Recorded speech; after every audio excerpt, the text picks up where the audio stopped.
Hello, welcome everyone. This is Jamila Scott, host of Conversations with Graciously Me. I am so excited about tonight. Last week we were on spring break and it was so needed. I really enjoyed that break. Last year, we got started with Conversations with Graciously Me inside of the Graciously Me women's group. And I have been going hard since last year. And I knew it was time to take a quick break. So we did that. We came back, as you all noticed, our regular viewers, we got the set changed again for spring and summer. I wanted to lighten it up a little bit. So I'm so happy to be back in the host seat tonight. Again, my name is Jamila Scott. I am the owner of Jamila Scott Enterprises. I'm the founder of Graciously Me Women's Empowerment Group and the host of this wonderful Friday night show. You know, we got to have a good time on Friday nights because it is the end of the week. We made it, y'all. We made it.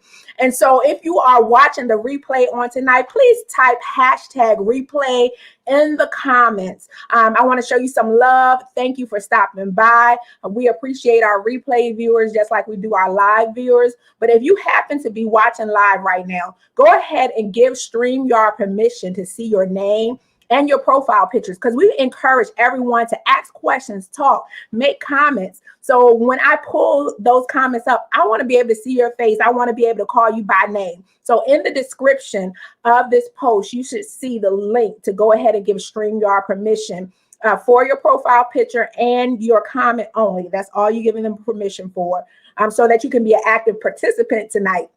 We're talking about a hot and heavy subject. I know everybody has. I tried to wait for it to calm down a little bit, but boy, everybody was on Derrick Jackson. Woo, that fella messed up, y'all. And so that made me say, okay, we got to hit this subject on these toxic relationships, because it was hot and heavy. The men was coming down hard on him, understandably, because he was really coming down hard on the men about what you should do, what you shouldn't do, interrupting relationships. Women was going hard following him. And to be honest, he did give some good information. So I won't talk down on the brother too bad. He did give some really good information. And he probably could do that because he was talking from real life. So if 2020 and 2021 didn't show you anything, it should have shown you that people are human. Everybody. Don't put anybody on a pedestal. Only person should be on a pedestal is not even a person, it's spirit, God. And that's about it. I'm not saying you can't respect, because you got to respect, you got to honor everybody, not doing, saying one thing and doing something else. But you have to be careful where you put your hope in, where you put your trust in. You just have to be careful. So I don't want to go too far tonight. Again, we are discussing toxic relationships. Share the page if you're watching from Conversations with Graciously Me on Facebook page. If you're watching on YouTube, go ahead and click subscribe right now so you don't miss any shows. And I am going to welcome in the conversation room tonight the beautiful, gorgeous author, at least 6 times over. And we're going to delve into this subject of releasing toxic relationships, Miss Jessica Karin. Hello, beautiful. Hello, how are you? I'm doing well. I'm so glad to see you tonight. We have been preparing for this. Yes. I'm excited. I can't wait to get it. I hope they're ready. Hope they got their Band-Aids ready, because I know that's right. Natasha said good evening. So Natasha is ready. Kimberly is ready. She said hello. So yes, I hope they're ready. We're going to delve right on in. Go ahead and tell us a little bit about you. All right. Well, my name is Jessica Karin, and I started out speaking at a very young age. And that's why, it says I've been doing it for over 20 years. I really have. I started when I was very young. But I pretty much write books and do talks about interpersonal and intrapersonal relationships. So the interpersonal relationship is the relationship with yourself, and the interpersonal relationship is your relationship with other people. So my goal is to really make very healthy give healthy relationship advice through practical but powerful teaching. Yes, I love it. It is so needed. It's so needed. So when I talked to you, I was like, oh my goodness, I had heard because someone recommended you to me, and they're like, you gotta have her on. And I'm like, who is she? So I went searching and I was looking. I found you on YouTube. I'm like, oh, this sister is telling the truth. Like, she on point. So we got to get her in there. Absolutely, absolutely. Yes, indeed. So let's jump right into it. Tell us some of your experience or why with toxic relationships, while you're able to talk on this subject.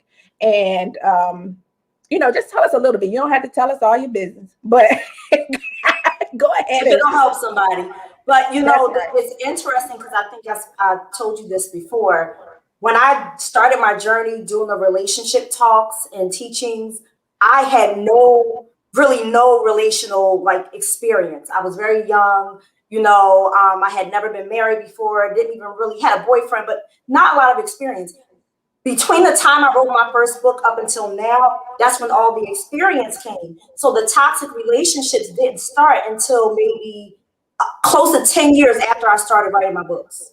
Wow. And that's when it slapped me right in the face. And that's when my teaching changed, and that's when my writing changed. So my experience with toxic relationships, I tell everybody, I've been in every relational category you can think of. Married, single, divorce is complicated, no comment. I've been in all of them. And so when that started with the toxic relationships, I was actually seeing somebody, I had a child with this person, and I had never experienced being talked down to. I didn't know what manipulation was. I'd never been cheated on before that time. There were so many layers of emotional, just like torture, I would say, that I had no idea it even existed. And so I went through that situation. And once I left that situation, I went into an even worse situation. We're talking about physical abuse. We're talking about psychological abuse, mental abuse, emotional abuse. I didn't even know I was being abused because the signs were so subtle. And the effects of it showed up in me. And so because I had kids, the effects started showing up in them as well. And so these were the external things that started popping up. And I'm like, what is going on with you, Jess? And that's when I realized that it was toxic. So that when I tell you, I will knock a lot of people out of their seat with a lot of the stuff that I have been through, because it should have literally killed me. And I know there are a lot of people out there who are also in toxic relationships and they don't know how to get out of it. So that's just a little bit of my experience going from one toxic relationship to another toxic relationship. And it got even worse the second time. So what are some of the signs? How do you know you're in a toxic relationship? Because most times, I'll find that some women will want to give, excuses.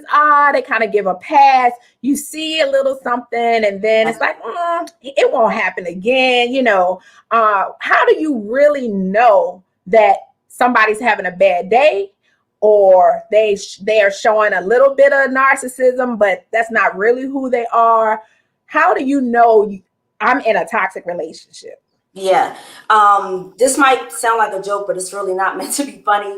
Lots of times we're looking for the red flags, but we need to look for the green ones, the blue ones, and the purple ones. And what I mean by that is that sometimes we look at a situation and we look at a person and we say, well, they're not knocking me upside my head, so it's not abuse and it's not toxic. Or they're not, cheating on me, so it's not toxic and I'm not being abused or manipulated. Do you understand what I'm saying? There are those major things that you see on reality TV. We see it all over the internet, the Maury show, all of these different things. He cheated on me. That is not the only red flag that you have to look out for. You have to look out for the subtle signs. Now, the subtle signs can start off as suggestions. Well, I think that you might look better in this, or I think that you might not want to consider taking this job, or maybe you should stay in and boo love with me tonight. You ain't got to go stay with your girls or be with your family tonight. It starts in subtle ways, suggestive ways, and then it may transition into more of a control and manipulation. And those transitional points are what a lot of people miss, those cues. You have to understand that if someone is manipulating you, if somebody is coercing you, then they are going to try to infiltrate and take over little areas of your life and then turn into big areas of your life. For me, with my speaking in my books, if you can believe it, I wanted to do that full force. But the toxic relationships I was in, it was like a jealousy. I didn't know. They were like, oh, you know what? You wrote that book 10 years ago. Nobody's going to read that. Little subtle things, trying to block me from trying to live my life and do other things, not being supportive. So I think when you start to see that you are losing every aspect of yourself, you're beginning to lose control, but you're giving control to this person. See, when you're in a relationship, it should be a compromise. It should be a give and take. There should be like a reciprocal response. There shouldn't be everything's on you. You're making all the decisions. Do you understand? You're controlling the money. You're controlling who I hang out with, who I'm with. And a lot of times we see it as, in the beginning, as love. Oh, he loves me. Yeah, he's protecting me. Yeah. He want to spend all his time with me. Oh my goodness, Netflix and chill tonight. I can't go out with y'all. But then after 10 months, Netflix and chill is corny. You have to have you have to have a balance. Can't just be that one person. So that's a really huge thing. When they start giving you suggestions that begin to take over your life, from the small things to the big things. Okay, so suggestions is definitely one. And it seems to start out subtle, and it'll be subtle things. Maybe you should eat this. Maybe you shouldn't go out tonight. Maybe you shouldn't hang with this person. Maybe you shouldn't see your family. What are some other things that sometimes we may gloss over that we may need to take a second look at? Now, one thing that I never really knew is because I had never been, I had been in relationships before, but they were just like, okay, it didn't work out, move on. I had never been in a controlled environment, and I had definitely never been talked down to. So I was going to come out with this book called Conversations About Love, and I haven't done it yet, but pretty much I was going to have different topics, and the topics would highlight a certain story from your life or my life. And one of the stories I was going to put in there was the first time he called me the B word. Right. Now, this is the second point that I'm getting to. When someone begins to disrespectfully communicate with you, that is that's a purple flag. Because it might come in a subtle way. When someone doesn't know how to speak to you, when someone doesn't know how to correct you in love, then that means that they are being manipulative and they are being disrespectful. Do you ever hear somebody say, a person off the street won't talk to me like that? Yes. See, you think that somebody has to be yelling at you. Somebody has to be screaming at you to disrespect you verbally. It's verbal abuse. No, that person could just say something that you could kind of think in your head, like, wait a minute, that didn't come out right. And like you said earlier, oh, maybe they're having a bad day. When someone has a pattern of consistency, they're consistently in competition with you. They're consistently throwing jabs at you, being sarcastic. They're consistently trying to control your life. Then that's another thing. The way that they talk to you. If you love me, then you will think before you speak. Yeah. And if it comes out every once in a while, we might get into it. Okay. But when it's a consistent pattern that you really don't know how to talk to me, and it happens in private and in public, that's when it's dangerous. Some people, I don't know if you've been in this situation, but I know some people who have been in this situation. They're with somebody and the person just doesn't know how to talk to them. They could be at a restaurant around family or friends, and a person will say, what's wrong with you? Like, wow. It's like something that you don't want to say in front of other people. Why are you trying to embarrass me? Love does not embarrass. So that's another thing. You got to pay careful and close attention to how people talk to you, because the way that they talk to you will show you a lot about how they respect you. That is so true. Lisette brought up a great point. She said, oh my goodness, this was my relationship, every aspect, especially the jealousy. And that I often never understood, because if you are in partnership with someone, if you are, doing this thing together, doing life together, what is the competition? We're supposed to be getting to the top together. Like, you know what? Sometimes it's not competition. Sometimes it's a cover-up. That's a whole word right there. You're exactly right. You're exactly right. Let me tell you something. I might as well spill the tea right here, right now. Go ahead on. I know it's going to help somebody. My first toxic relationship I was in, had never been cheated on, had a child with this person. And I don't care who get mad because I ain't saying anything, so they can't sue me. Here's the thing. I had a child with this person. This person was never wanted to come home. I was married to this person. Never wanted to come home. Never wanted to, always had females around, always trying to rescue somebody, trying to get permission to be around somebody. It's always a female somewhere in the mix. But here's my point. I was always being accused of doing something. When I'm home all day with the daggone baby, I ain't going nowhere. I don't have nobody, no friends. Again, that isolation. I didn't have anybody else to communicate with. And this person, I later on found out that this person had a whole relationship. Wow. The whole time they was with me. Come on. You know what I did? I did what every good Christian wife would do at the time, right? Try to go to counselors, get the pastor involved. And, that's when I started seeing that, oh my gosh, this is wrong. This is manipulation. That person went ahead. They didn't want the counsel. They didn't want to do. I went my way. They went their way. And they ended up with the person that they, you know what I'm saying? Right. They ended up with that person. And I still had to be on good terms because we had a child together. So I had to take the high road. But my point is, sometimes when someone accuses you of something, they constantly be like, oh, well, maybe you ain't good no more. And, maybe I don't want you no more. I'm not attracted to you no more. And it's a cover up because they want to go and be with somebody else. Don't fall into that trap. Sometimes it ain't you, sweetie. A lot of times it's them trying to cover up for what they're doing.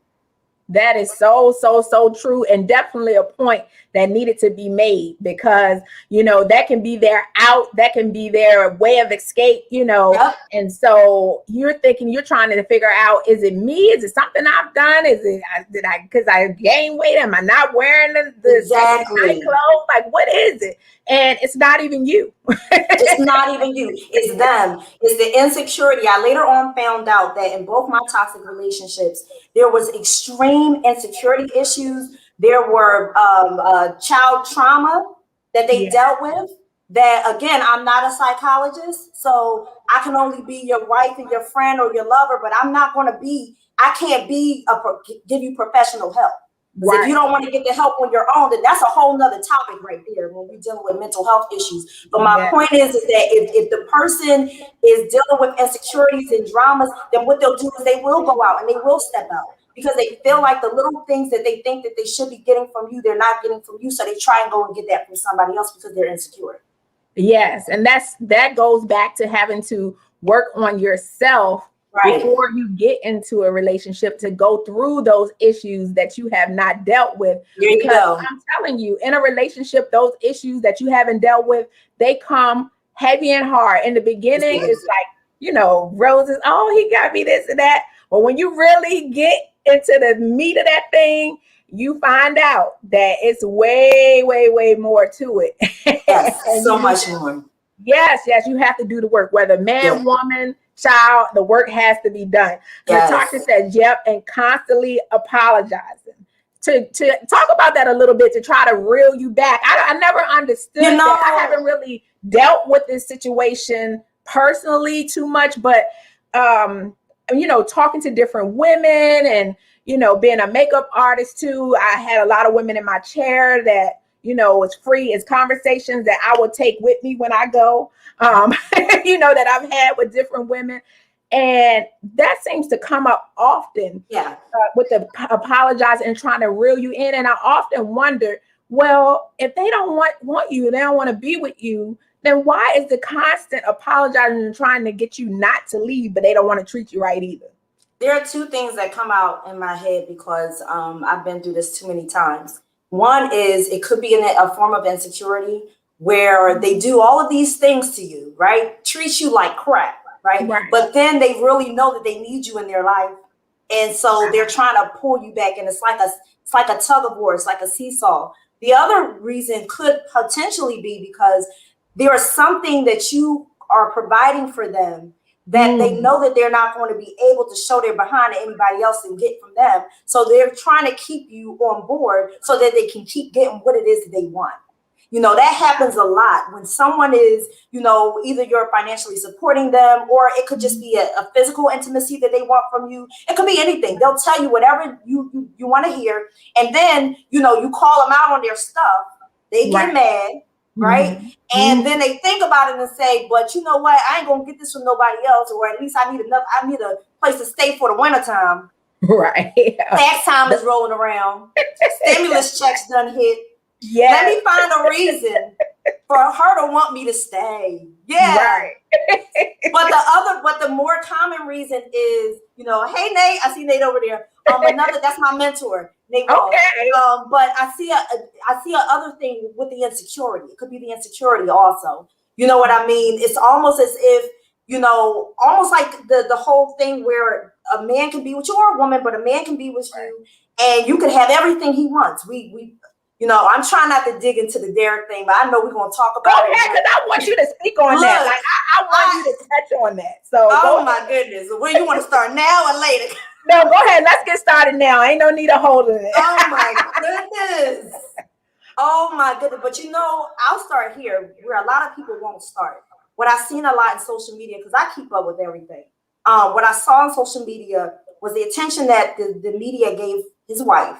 Was very surface and superficial. I looked a little deeper. So what I did was, I looked at her, her Instagram, and this is just my opinion. This is not, I'm not God, but this is just my opinion. I looked on her page, and what I started to see from her words was that she had experienced a lot of trauma, physical and sexual abuse. Wow. She noted on her page at one point that she was saving herself for marriage, and at a young age got raped. And so it opened her up sexually to like being very promiscuous. When I saw that, I said, this is more than a bonnet, y'all. Yes. This is something else going on. So now I had to put the spotlight on her for a moment, and then I had to look at him. We all looking at him. And I had to say, was this is again, allegedly, was this his plan to get someone in his life that he knew that he could manipulate? Yes. Someone he knew had already suffered from trauma. Somebody he knew would rely on him and open up to him and wouldn't leave him. Because a lot of men do that too. They get you in a spot where they know that you will never leave them no matter what they do. And did he use her faith as a weapon against her leaving? Yes. So these are a lot of things that a lot of people aren't talking about. And I'm like, we have to look at the full story, because at the end of the day, if this young lady is still with him and these were his intentions, then she needs a lot more help than we're willing to give her right now. Yes. So that's how that was just one part. Yes, that is so true. I went and I looked, but then it brings up another point about your religion, that using that against you. People that are deep in their faith, especially Christianity, that I know, they're trying to live right and want to make it into heaven. They want to do this and that. So they're trying to, and so that is what happens a lot of time, like said, manipulation 101. They use that against you. I'm your husband. I'm your this. And, even she's talking about the breastplate of righteousness and this is my armor. And I'm like, baby, you so far off, The weapons being formed in your own house, sweetie. Yes. But it was just like, who can grab a hold to her at this point? Because even religion and God right now, she's not even seeing that in the right light. So it's like she's grabbing. That's how you know she's so severely hurt, because she's just trying to grab at anything, and everything, and to feel better, to understand why is this happening to me. I love you, God. I serve you. I did all of this. Why am I in this position? And so she was probably thinking, if I get married, she was trying to save herself. And that's what she wanted. And she was probably thinking, okay, he's married me. Now I'm free. And he really opened her up to more demons. He did. Married in the bed than otherwise. So I know it's some mighty deep healing that she's going to have to go through to even realize the situation, because even as it unraveled, more people was coming forward. Even as he was apologizing and making videos, more people were like, you were just at my house. Like, the same week. Yes. The same week. Look, there was something that she had put on, and I didn't I don't want to shout out the blogger because I'm not trying to, but I will say that somebody gave information from her page and from the wife's page, and she explained, and it was so explicit that I have kids, and I'm like, oh Lord, right. There was something that she put in this post on social media, and it's really not funny, but she talks about in this post about how she found video of him with someone else. Right. And how, normally people are like freaked out, disgusted, angry, mad, and she was. But the other thing she did with this video, if I can say, I hope this adults on the page, it's not going to be nothing ratchet, but she said on the video how she started to study how they were doing this. Yes, people need to do their own research. People need to do their own research. She started studying the act, and she started seeing how he responded to this woman, and maybe if she did what the woman did, or maybe her hair was the way the woman's hair was. There was even another post where she said she started to get jealous over the women. This is way before it ever came out, and this is all on her page, and it says that she used to study the pages of the women on social media that he liked, and that she would DM them.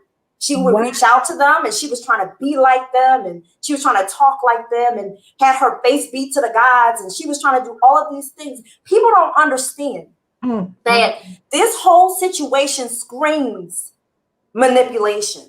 And if not, let's take the light off of him. Let's look at this woman right here. We need to be praying for her. Because for her to go from that to this, and he's been doing it their entire relationship. Let's forget about the past year. We're talking about the past 14 years. So he's been doing this the entire time. And she said in the video 8 months ago, I didn't even want to sit next to him. Now think about that. 8 months ago, you didn't want to sit next to him. He already has a book out that's published, and he's promoting the book. Man, take several seats and get your healing in. If he's releasing the book, he's not healed. If she's supporting the book and she's not healed. So there's a lot of layers going on right there. She has been exposed, like you said, to too much. She's watching videos, and I'm sure women are contacting her, and she's hearing these interviews, and they're very explicit about their shared time together, their physical time. It's got to be very, very hurtful for her. It has to be. It really, really has. And then for you to be on the couch and talking as if it's something that they have passed, a stage that they have passed through, and to see all of this new alleged information to come up that this is still going on.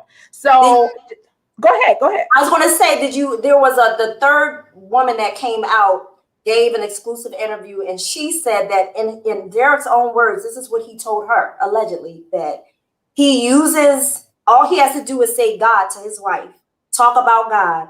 All he has to do is use God, and he pulls her right back in. That's her. His tactic is not apologies. His tactic is God to reel her back in. And I thought that was very interesting. Why would she say that if it wasn't true? Because that's what he's doing. So it is.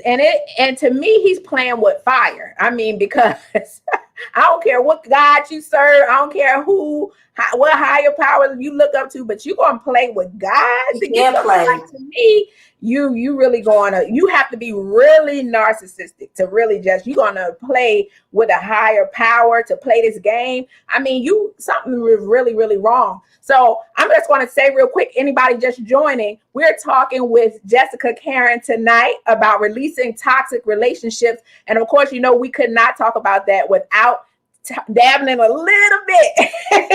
Exactly. And that Derek Jackson fiasco that took place. But I'm telling you, the covers was all the way off.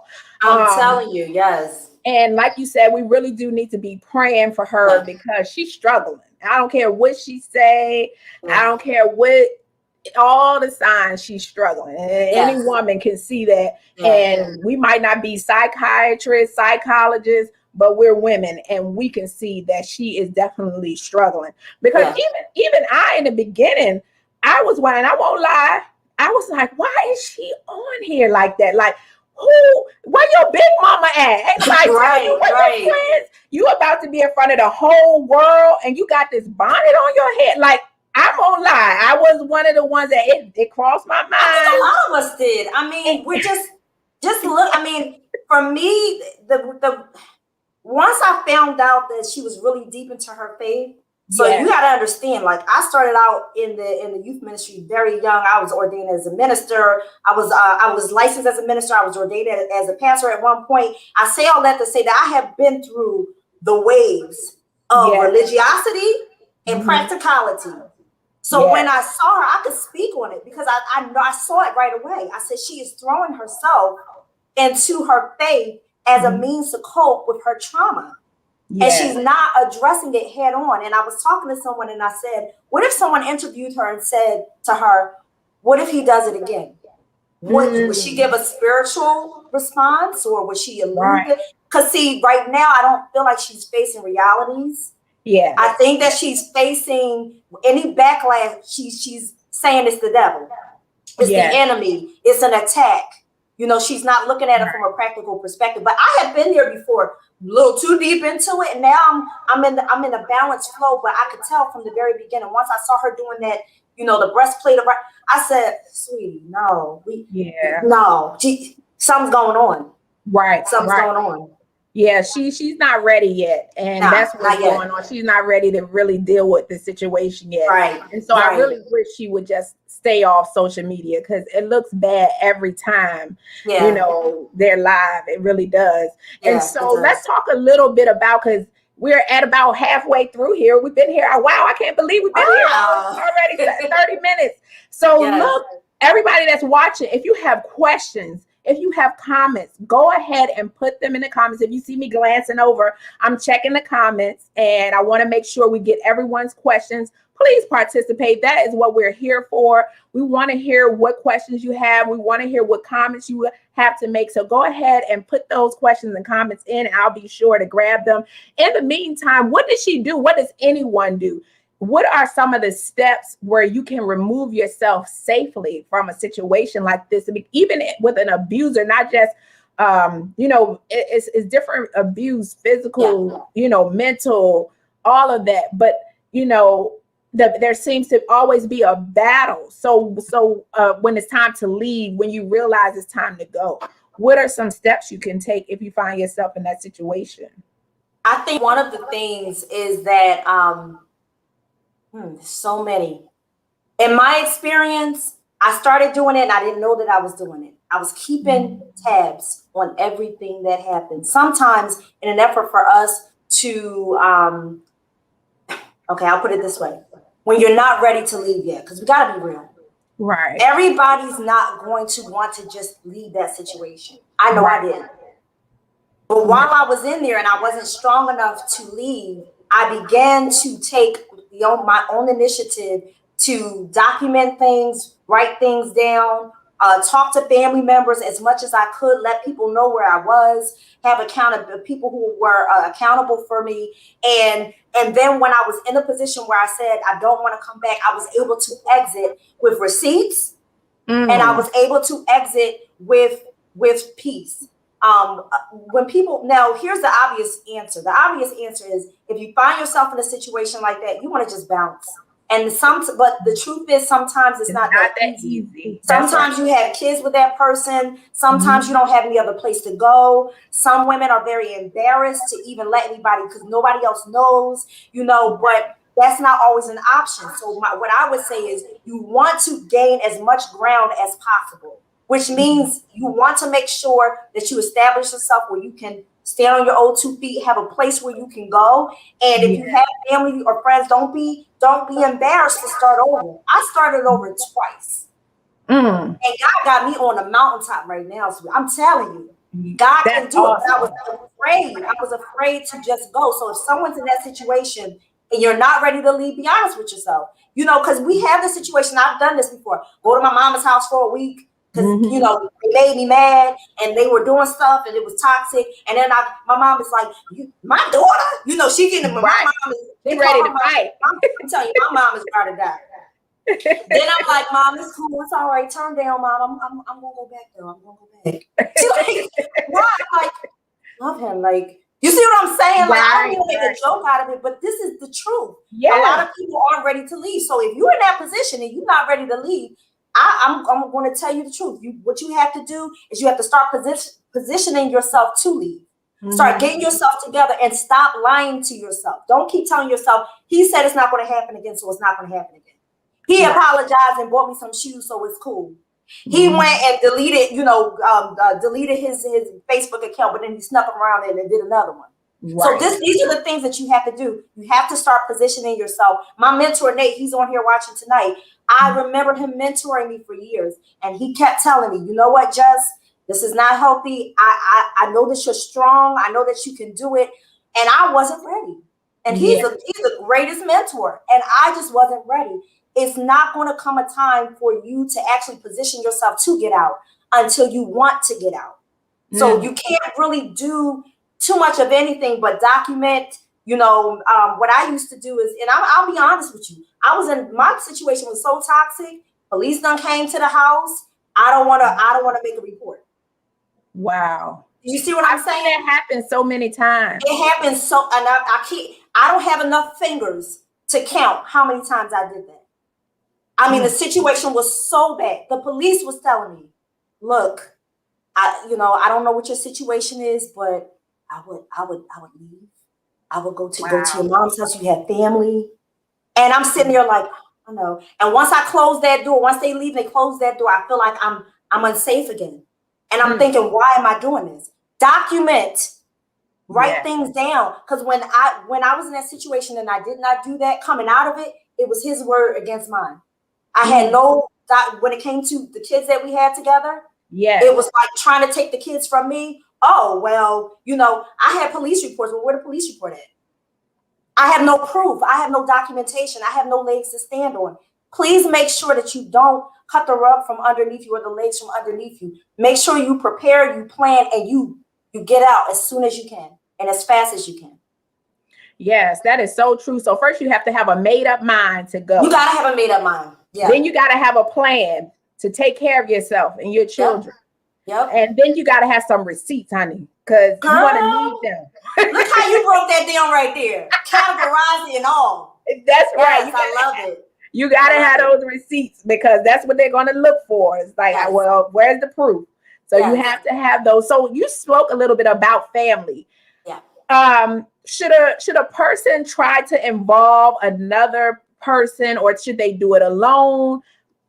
What would you suggest in those situations? Because I know sometimes family, are really trying to help, and then sometimes they just nosy, and then sometimes just want to know your business. That's all.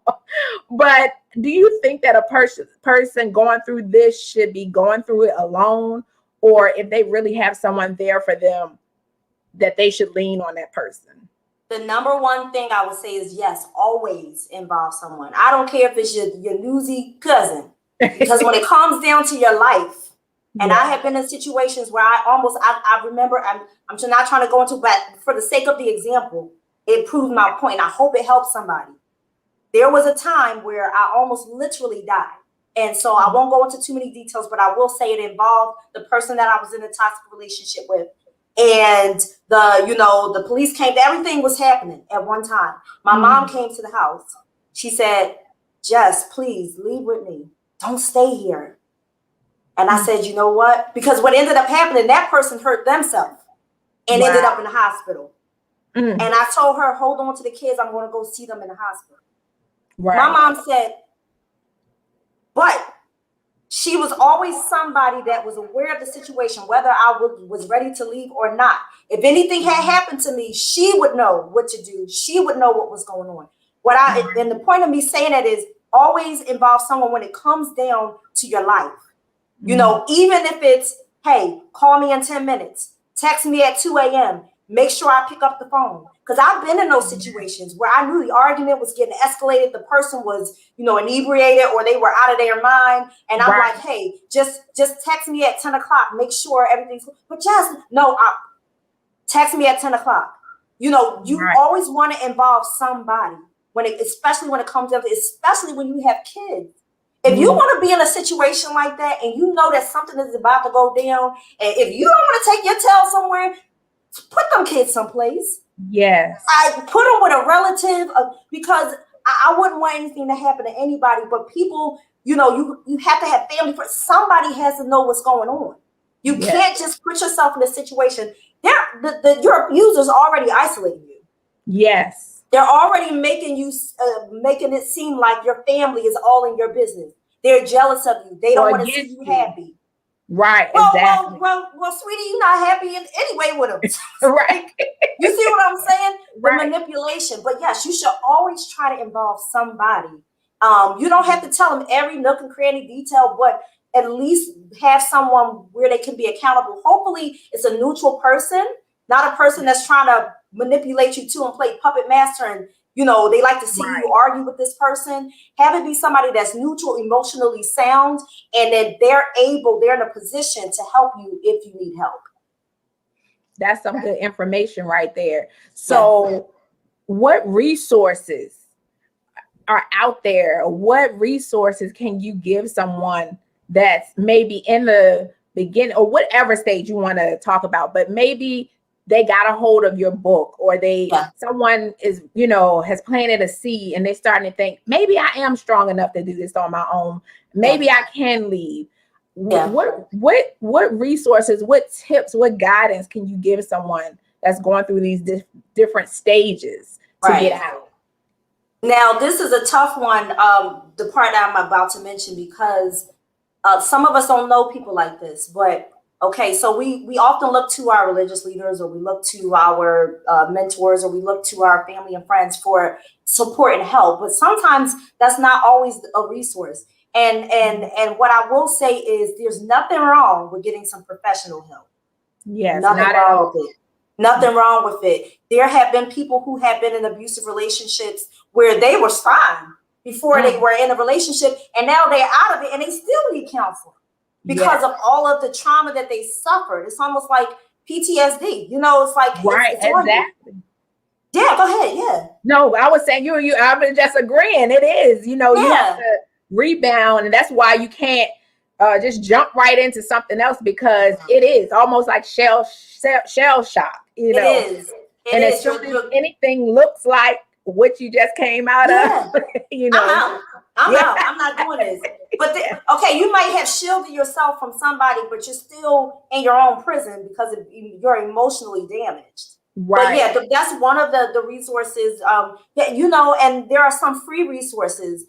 Check your local city and state, programs out there. I would encourage you to do that. I remember when I had the police come to the house and they wanted to give me paperwork on, resources for women that were abused, but that's not me. So I balled it up, threw the paper in the trash. You can even go to your local, authorities. They will give you information for those who have to go into shelters. I hope that's not the case, but if you have to go somewhere, then you have resources where you can talk to people about your issues and be open with it. But don't be afraid. Family and friends is wonderful, but you need to pull on somebody who has some type of foresight when it comes to your situation, and not just the hindsight, and not just people that's gonna say, girl, you better than me. That's not telling me nothing. Exactly. And not helping at all. It's not helping me. Girl, I don't know about you, but I would leave if I was you. You got a whole 4-bedroom house, but you're not letting your girlfriend come. Exactly. You see what I'm saying? Not trying to help you with nothing. Yeah. I'd rather be in a one room, a studio apartment with 5 kids before I try to have somebody like that help me, because when it really comes down to it, you really don't know who has your back until you're going through an abusive relationship. I have been there. So please reach out to external resources that may not be family or friends. Please do that. That is so true. So what happens if that person gets the strength? They go go to the police station. They go online. They Google, because everybody saying in 2021 you need God, Google, and a gun, right? love it. I love it. And I'm gonna go ahead on and throw YouTube in there because that's how YouTube University. So if you got those 4 things, you could probably come up with something. But right, exactly. Yes, indeed. So, but what happens when a person goes to get those type of resources, and when they do that, they start it, but then they get the urge to go back? I was thinking about this question, and one thing came to me. It may not be the most educated answer, but this is the first thing that came to me. You got to think about the bad times. You know, sometimes people say, oh, that's in the past, leave it alone, give it to the Lord and walk away. You have to really be honest with yourself and say, do I really want to go back through that hell? Do I really want to? Because see, what we do, especially in abusive relationships, a lot of people don't notice this. When you're in an abusive relationship, you hold on to any piece of good in that relationship. So 80% of it can be bad, but that 20%. So they can be abusive 80% of the time, but then that 10 or 20%, they're like, baby, let's just stay in and watch a movie. That made up for the past 5 months of him. You know what I'm saying? So sometimes people want to, compartmentalize it. You need to really think and be honest with yourself. If I go back to this situation, will I lose my life? Will I lose my kids? Will I lose my sanity? Will I lose my job? What will I lose that I have not already lost? You have to really look at the situation and say, it's not even I can be bad all by myself. Honestly, when you leave in that type of situation, you shouldn't even be thinking about, on to the next. You shouldn't even be thinking about nobody. No. What you need to do is you need to say, this situation, I know that, I had an affinity for this person, an affection for this person. I know that I might have kids with this person, but at the end of the day, it's not healthy for me. And if I go back, whatever I left is going to get worse. Yes, indeed. That's the one with people who get that urge, because it's hard. It's hard. But when I decided to walk away, my mentor, he told me, he said, Jess, you sure you're not going to go back? I looked him in his eyes. I said, I left that relationship 2 years ago or 1 year ago. I'm not going back. Because I had gotten to the worst of the worst of the worst. I would be a fool, and it'd be like a slap in God's face to deliver me from that situation and going back. The Bible talks about the dog returning to his own vomit. It's a fool going back to his foolishness. So it's like, I'm not trying to call nobody no fool, but what I am saying is as disgusting as you think that is, the dog looking it up, that's how it is if you go back. It didn't serve you a purpose, and it's not going to do nothing for you. Wow, that is a tough pill when you're going through it, because a lot of this stuff is easier said than done. It is easier said. That's why it took me a couple years to walk away. Yes, we do have a question. So Miss Brenda said, is leaving a bad relationship like breaking an addiction? Yeah. You can be addicted to your relationship. You can be addicted to what this person represents in your mind. So for some of us, we have bad relationships, and this is the only person. I know people who have been with the same person for 15 years. But this is all I know. This is all I know. It's like breaking a habit and breaking an addiction. When I was in my toxic relationship, the last one that I was in, the person that I was with had an addiction, a substance abuse problem. So that was on top of. That was just one. Else? Wow. That was just one. And so watching this person that I love go through this addiction, trying to be good to him, trying to be, a good woman to him, a good wife to him. When I looked at these situations, it was like, I felt the love from him at times, but this addiction was like taking over. So yes, to answer your question, Brenda, it is like an addiction. This is why I say, don't be afraid to get professional help. What do people do? Some people can break their addictions without professional help, medication. Some people can break their addictions by but I'm telling you, you're going to need some help, especially if you know you're not strong enough to leave on your own. Don't just start getting help. Continue to get help when you leave the situation. Because like you said, you're going to want to have that urge to go back. But yes, a breakup is a bad relationship is just as strong as an addiction. Yes. Someone says, I've been in both situations and they are very similar. Very Yeah. similar. Yeah. So I wanted to, because we get ready to wrap up. We got about 8 to 10 minutes here. Let's talk about rebuilding, the rebuilding stage.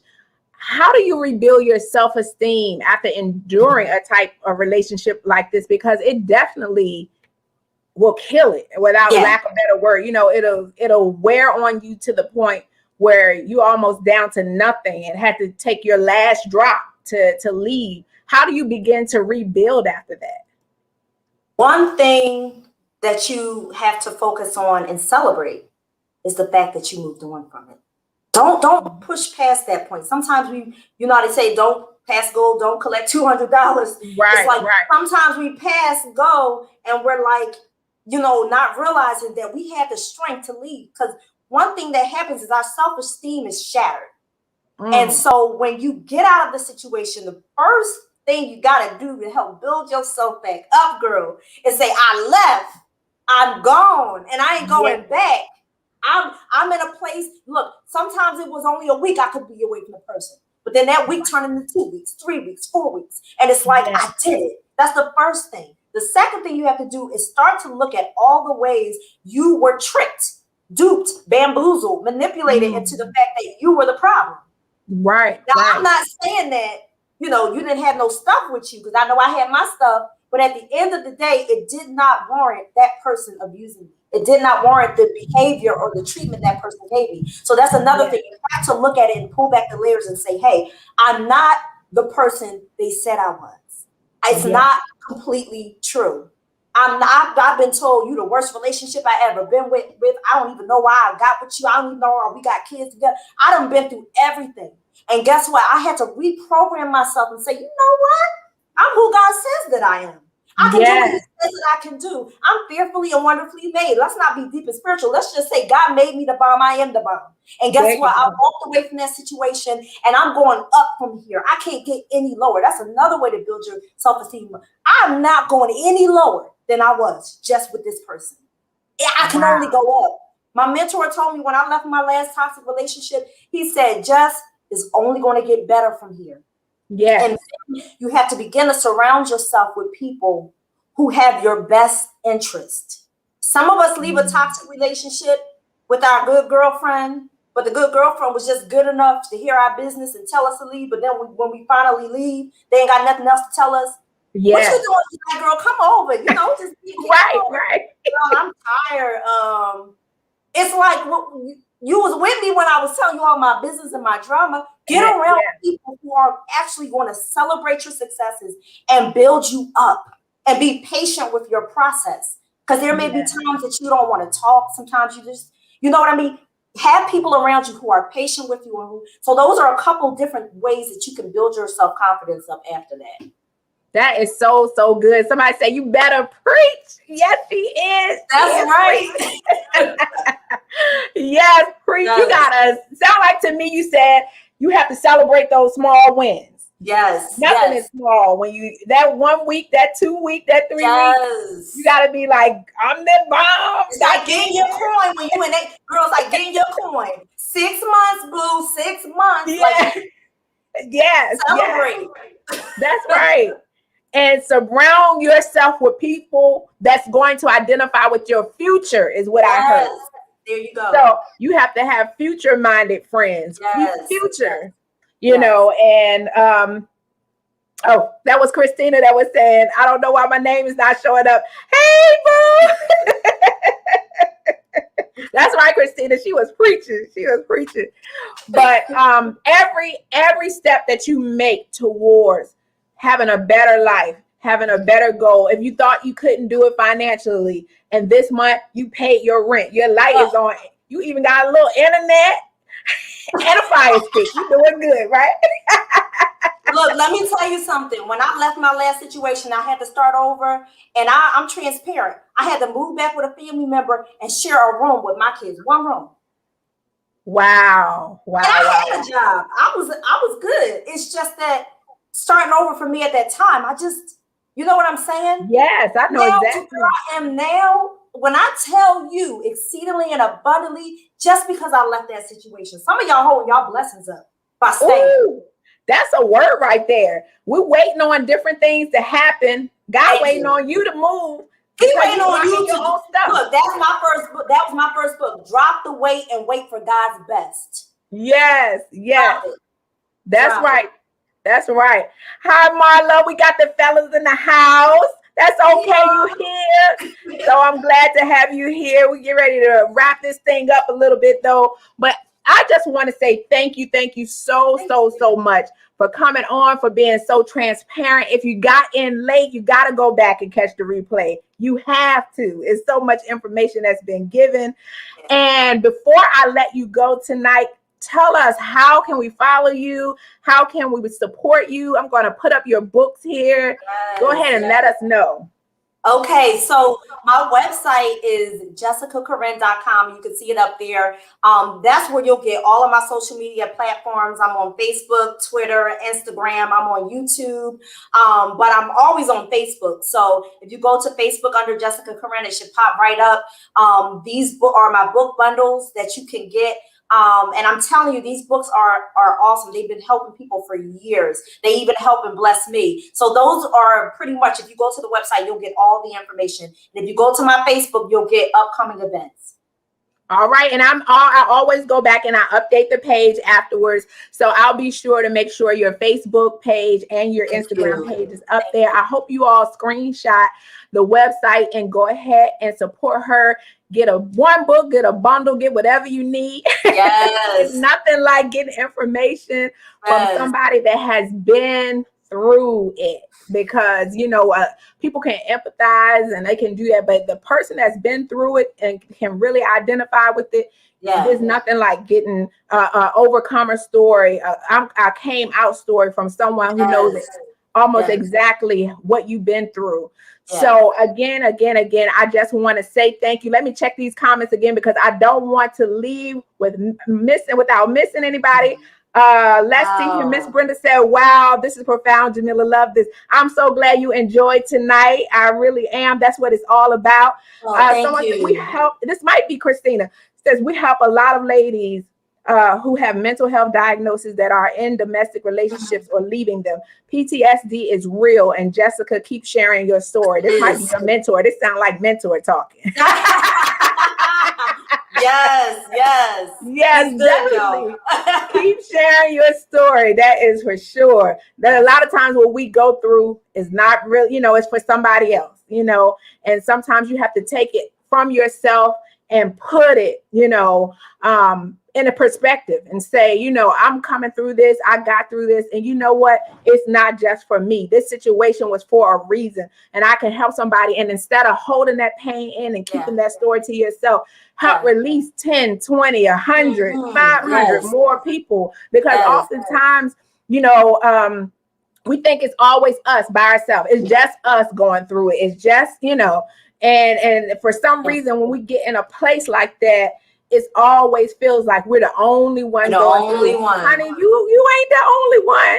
You know what? You pulled it out of me. I told you this. I've been out of this situation for a couple years, and I still have been posting about my regular book stuff. I don't know why I didn't think to start sharing my story. And then when you gave me the opportunity, this is the very first time I'm even talking about my life in this way.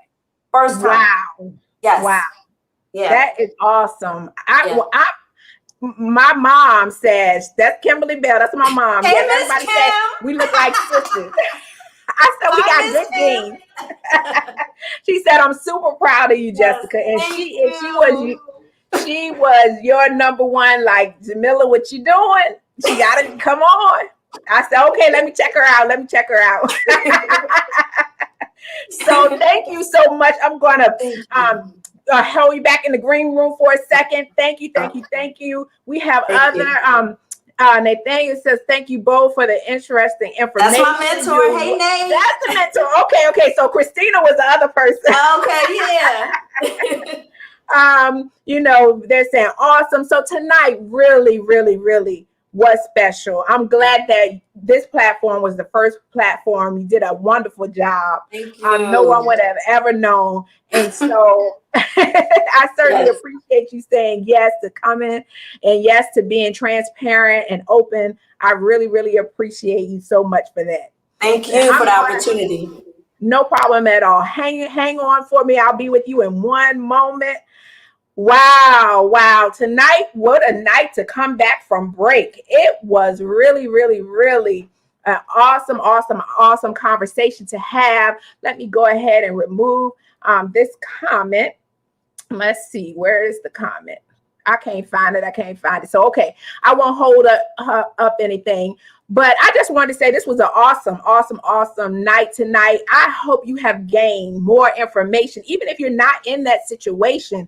If you're in another situation where you just have to release the fear, let go, and you just have to make a move. A lot of us are holding up our own blessings, not just for being in toxic relationships, but other things that we're just scared to let go of, scared to just, release. And we want to know, where's our more? What's going on? What, God, did you hear my prayer and all of that stuff? And God's like, I'm waiting on you. You waiting on God. He waiting on you. So I just want to say, if you heard anything tonight and you say, I got to keep this platform going, I didn't even know you were out here, Jamila. I hadn't heard anything about Graciously Me at all. And you say, I just want to support. I just want to keep this thing going. Our Cash App is at the bottom, $ Jamila Scott. And I do make sure I bless the guests that come on, as well as we help different individuals. We always give back. So this is good soil to donate on. We appreciate that. But if you say, hey, Jamila, I don't have no cash for you tonight, honey, I had to use my stimulus for something else. Go ahead. If you're a woman, join Graciously Me on Facebook. That's a Facebook group, and we have continuous all through the week information, motivation, education. We support each other. Join Graciously Me. If you're a man, continue to follow the platform on Conversations with Graciously Me on Facebook. Please keep up and go back, because there's some good information on the shows in the back. If you are on YouTube, go ahead and subscribe. If you just happen to be on YouTube one day, go ahead and type in Jamila Scott. We'll pop right on up. Go ahead and subscribe. And so what I have to before I go, y'all, DMX, Lord, this hurt me to my heart. And I tell you, he has transitioned.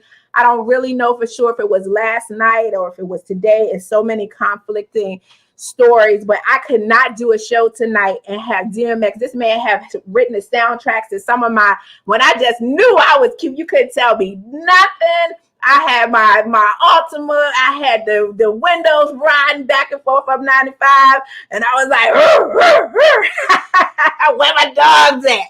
I love DMX. I really do. I just want to say, X, you fought so hard, but anybody that listened to you knew that you love God. You did not stop talking about God all the way through. You told your story. You live your life. You didn't try to hide your demons, but you still was there for other people. And so I just have to say on tonight, I really hope he's at peace now. But it was really sad to see him go at the age of 50.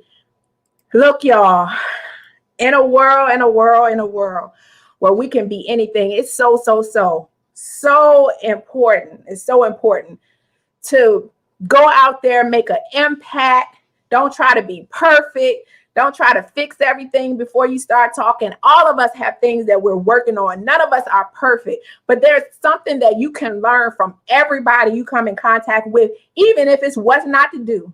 So go ahead and live a life that someone else can say, I didn't give up because of you. I saw you do this and I saw things happen to you, but you still pushed. You still made it through. You still kept going. So as I always say, in a world where you can be anything, always be yourself. It's only one you. Can't nobody, and I mean nobody, beat you at being you. So I'm here in Virginia on this rainy night. I'm going to say goodbye to you all. Until next Friday, keep up with the page, y'all, so you can see the next guest. I'll see you next Friday. Have a good night and a good weekend.